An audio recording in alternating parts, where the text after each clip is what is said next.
Esse livro tem vários contos numa versão macabra dos contos infantis famosos. Tem contos que se conectam em diferentes tempos e isso é a coisa mais interessante do livro. Alguns contos não conseguiram achar ligação. Lembro de ter gostado muito do livro na primeira leitura. Resolvi ler de novo e criar conteúdo em cima.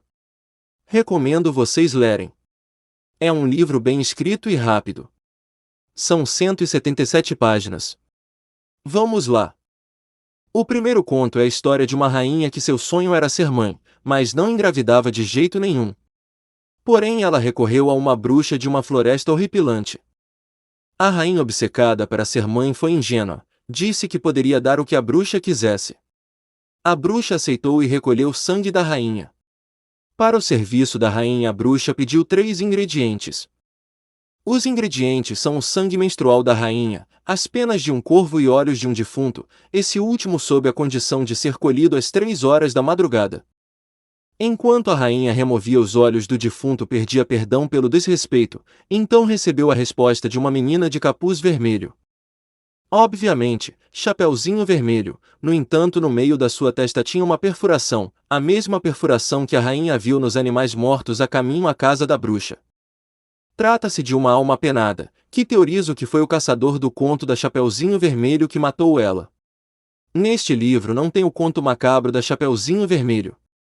A rainha, ao ver a alma penada, corre do cemitério com os olhos.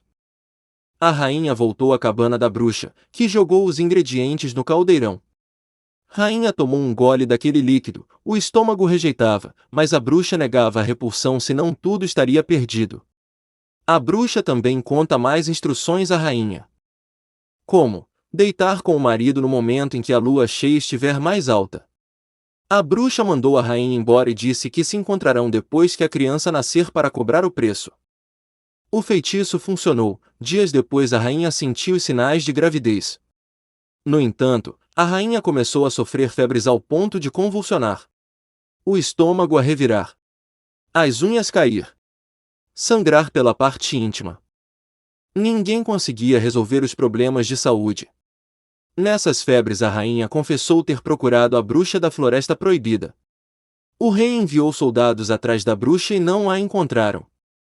Semanas depois as enfermidades sumiram. O rei ficou tranquilizado e lembrou-se de história do seu avô sobre uma noite maligna que aconteceu neste castelo. Como eu já li uma vez o livro, deduzo que esse passado seja do conto da Cinderela ou Rapunzel, que são dos melhores contos do livro. Continuando. A rainha deu à luz a uma menina saudável e a exibiu da janela do castelo. A bruxa naquela ocasião havia rejuvenescido 30 anos. Talvez o sangue da rainha foi usado para um feitiço de rejuvenescimento. A bruxa esperava que a rainha desse à luz a uma aberração, mas não contava com o grande amor da rainha que expulsou a magia negra do corpo. A filha foi nomeada Branca, lábios vermelhos como sangue, cabelos negros como penas de corvo e pele branca de olhos de defunto. Detalhes legais. A bruxa revoltada voltou à floresta e criou uma maçã amaldiçoada. No dia de oferendas à família real, a bruxa presenteou com a fruta. A rainha mordeu e morreu, porém seu corpo jamais apodrecia, nisso foi envolta de uma caixa de vidro. O rei, arrasado, culpou a filha branca e a tratava mal. Meses depois o rei se encantou por uma mulher jovem forasteiro. Enterrou a ex-rainha. Casou com a bruxa dessa vez mais jovem, bonita e sua aparência lembrava um pouco a rainha. Os anos passaram e Branca tornou-se mulher. Um dia um príncipe perdido encontrou o castelo. A rainha convenceu ele a dormir no castelo. O rei estava em viagem e a rainha quem comandava. Na manhã seguinte o príncipe saiu do quarto da rainha meio ressacado sem saber o porquê. Sim, ele meteu na bruxa. Ele, saindo do castelo, foi atraído pela beleza de Branca, apesar de maltrapilha. Foi até lá saber o nome dela. Branca não respondeu e fugiu, rindo, para ela aquele era o único momento feliz da sua vida. A bruxa viu a cena, foi tomada de inveja e dúvida. Diante de um espelho encantado perguntou quem era mais bela que ela. O espelho deu as 3 características que eu havia dado mais cedo para Branca. A bruxa furiosa chamou o caçador para levar Branca às fronteiras do reino, depois trazer o coração dela dentro de uma caixa. O caçador não quis fazer o trabalho, contou a Branca o que a bruxa queria. Branca adentrou a floresta. O caçador procurava um porco para retirar o coração e enganar a bruxa. Ia atrás do rastro do animal e o encontrou morto com uma perfuração na cabeça. Enquanto estava espantado com a velocidade da decomposição do bicho, ouviu um barulho nas suas costas. Era o monstro. Bem, eu teorizei mais cedo que era o caçador da Chapeuzinho Vermelho que fez aquelas perfurações com arma de fogo, mas estava enganado. Passado horas de caminhada, fome e sede, Branca caída no chão ver uma pequena casa de pedras no meio de uma clareira na floresta. Entrou na casa aparentemente abandonada. Encontrou baú de moedas e joias preciosas e, mais interessante, 7 camas pequenas que 3 juntas formam uma cama para Branca. A bruxa perguntou ao espelho quem era a mais bela. Para decepção dela, o espelho informa que Branca estava viva e o caçador morto. Ela não tinha outra alternativa, precisava ir na floresta, mas antes prepara uma poção e transforma na sua forma verdadeira, velha e decrépita. Além disso, levou consigo uma maçã envenenada. Adentrou a floresta, viu animais mortos e uma mina, que todos esse tempo não sabia que existia. Caminhou mais, usando o pedaço do espelho como guia para achar Branca. Depois de um tempo, a bruxa desistiu da ideia de procurar Branca. No caminho de volta, estava diante da mina e de 7 anões zumbis. Um desses anões carregava uma picareta suja de sangue. Então as perfurações nos animais e Chapeuzinho Vermelho era da picareta. A bruxa correu em desespero. Nessa corrida viu a casa que o espelho mostrava onde Branca estava. Chamava por Branca e batia na porta. Convenceu Branca a deixar ela entrar dizendo ser vendedora de maçã. Ofereceu a maçã a Branca como forma de agradecimento. A jovem pega, mas atinge a boca da bruxa com uma frigideira. Amarra a bruxa a uma cadeira e a interroga usando violência.